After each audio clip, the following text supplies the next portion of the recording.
Le soleil de fin d'après-midi baignait les rues animées de Lyon d'une lumière dorée et chaude. La circulation bourdonnait, les passants se pressaient devant les vitrines sans même lever les yeux. Une femme descendit d'un taxi, simplement vêtue d'une robe bleu marine. Les cheveux relevés à la hâte, sans bijoux aux doigts, sans assistante à ses côtés, sans garde du corps dans son ombre. Juste elle. Et dans son regard, une détermination tranquille, presque silencieuse. Elle s'appelait Victoire Allier. Personne, sur ce trottoir, n'aurait pu deviner qu'elle était la fondatrice et directrice générale du groupe Allier Hospitality, la société qui possédait, entre autres, ce restaurant élégant dont les portes vitrées brillaient doucement devant elle. Des années plus tôt, elle avait transformé un petit bistrot en difficulté, quelque part dans le 2e arrondissement, en une chaîne respectée dans toute la région Auvergne-Rhône-Alpes. Pourtant, ces derniers temps, quelque chose n'allait plus. Les avis des clients étaient devenus flous, contradictoires. Pas de catastrophe franche, non.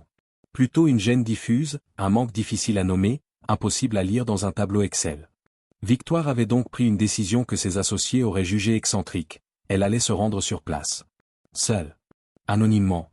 Pour goûter, non seulement la nourriture, mais la vérité. Elle poussa la porte. Un parfum de romarin, de beurre noisette et de pain chaud l'enveloppa aussitôt. Une promesse. Les serveurs se faufilaient entre les tables, le parquet ciré captait la lumière de fin de journée, et les grandes fenêtres projetaient de longs rectangles lumineux sur le sol. C'était beau. En apparence.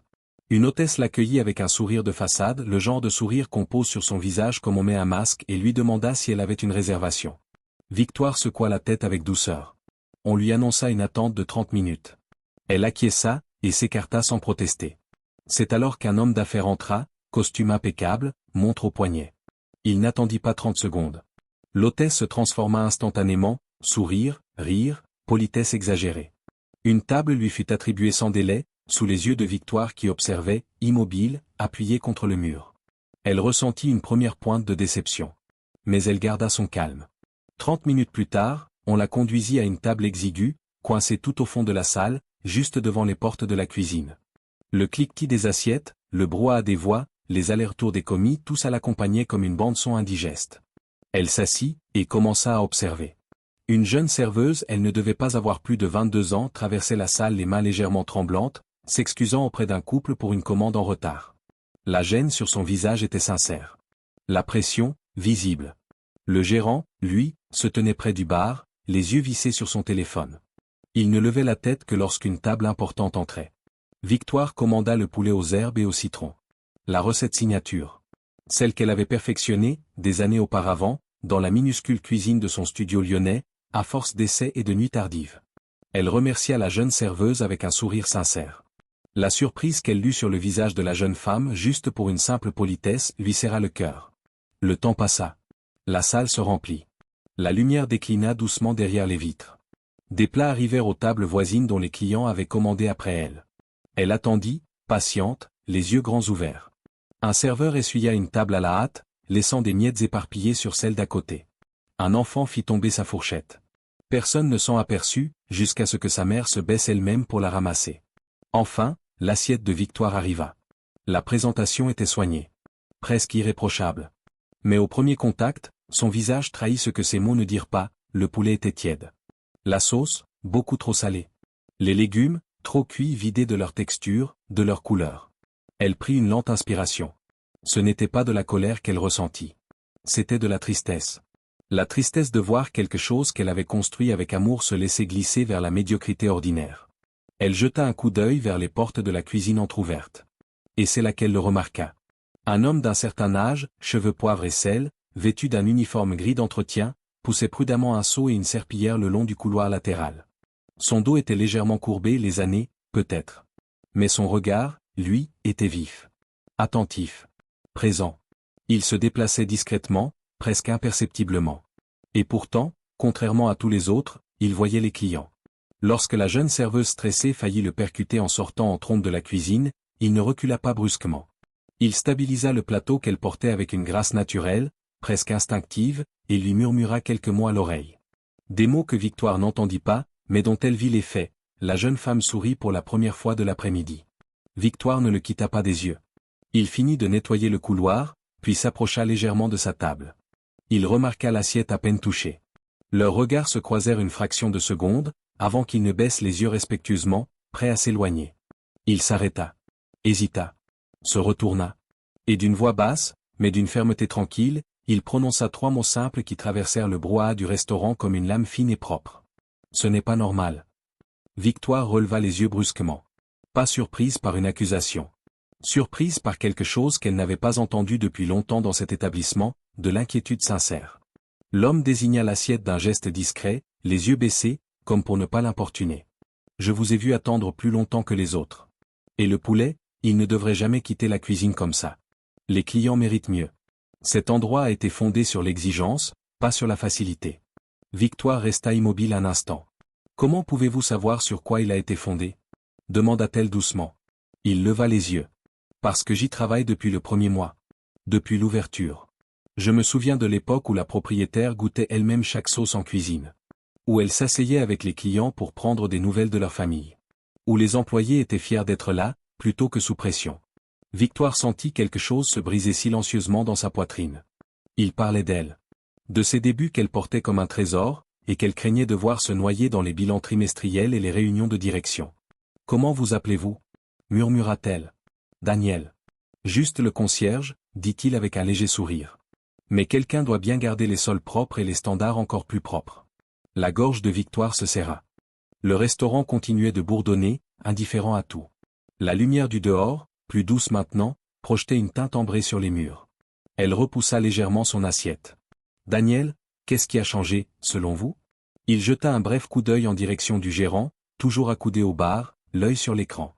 À un moment donné, dit-il à voix basse, les chiffres ont pris le pas sur les prénoms. La rapidité sur la sincérité. Et les gens ressentent cette différence. Ils ne savent pas toujours l'expliquer, mais ils la ressentent. Ces mots résonnèrent en Victoire avec une force qu'aucun rapport financier n'avait jamais eue.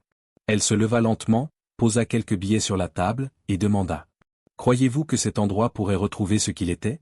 Daniel la regarda avec une sincérité désarmante. « Oui. À condition que quelqu'un rappelle à tout le monde pourquoi il a été créé. » Victoire sourit. Un vrai sourire, cette fois. Pas celui qu'on affiche en réunion. Elle lui tendit la main. « Je m'appelle Victoire Allier. Pas une cliente. La fondatrice. » Le visage de Daniel se figea. Ses yeux s'écarquillèrent. Il commença à s'excuser, à balbutier quelque chose mais elle l'interrompit doucement, la main toujours tendue. « Non. C'est moi qui vous remercie. Pour avoir eu le courage de dire ce n'est pas normal.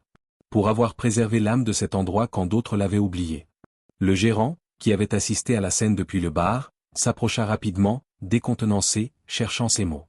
Victoire se tourna vers lui, le regard calme mais décidé. « Des changements vont être mis en place. Dès cette semaine. La formation sera recentrée sur l'accueil, le vrai, pas la procédure. Les responsables montreront l'exemple en salle, et non derrière un écran. Et les employés comme Daniel seront écoutés. Respectés. Valorisés. » La lumière de fin de journée scintillait sur le parquet ciré, comme si elle approuvait chaque mot. Les convives continuaient de dîner autour d'eux, inconscients que quelque chose venait de changer. Que la transformation avait commencé, discrètement, entre une table du fond et un homme avec une serpillière. Avant de partir, Victoire se tourna une dernière fois vers Daniel. Parfois, la voix la plus précieuse dans une entreprise, c'est celle qu'on n'entend jamais dans les réunions. Parce que l'intégrité ne porte pas de titre. Elle pousse un saut. Elle murmure des encouragements à une jeune serveuse qui tremble. Elle dit tout bas ce que tout le monde pense tout fort sans jamais oser l'exprimer. Daniel ne répondit pas immédiatement. Il baissa les yeux sur ses mains qui, depuis des années, nettoyaient les sols sans que personne ne le regarde vraiment. Puis il releva la tête. Et pour la première fois depuis longtemps, il y avait dans son regard quelque chose qu'on ne lui avait peut-être jamais offert aussi simplement. De la considération. « Merci à vous, dit-il simplement. D'être venu voir par vous-même. » Victoire hocha la tête, la gorge un peu serrée. Elle traversa la salle lentement, regardant autour d'elle d'un œil nouveau. Les mêmes tables. Les mêmes lumières. Les mêmes serveurs. Mais elle voyait maintenant ce qu'elle avait failli perdre définitivement, des êtres humains, pas des rouages. Des gens qui, pour la plupart, voulaient bien faire mais qui manquaient simplement de quelqu'un pour leur montrer que ça comptait encore. Elle poussa la porte. La lumière dorée de Lyon l'accueillit dehors, chaude et douce, comme un soupir de soulagement. Elle s'arrêta un instant sur le trottoir, les yeux mi-clos, et laissa cette lumière lui tomber sur le visage. Elle pensa à ses débuts. À ce petit bistrot du 2e arrondissement, aux sauces goûtées à la cuillère en bois, aux clients dont elle connaissait les prénoms, les habitudes, les histoires. Elle avait cru, un jour, que grandir signifiait forcément s'éloigner de tout ça. Que le succès avait un prix, la distance. Mais Daniel venait de lui prouver le contraire. On peut garder l'âme d'un endroit vivante. À condition de ne jamais oublier pourquoi on l'a allumé. Elle sortit son téléphone, composa le numéro de son directeur des opérations, et d'une voix calme, posée, elle dit simplement.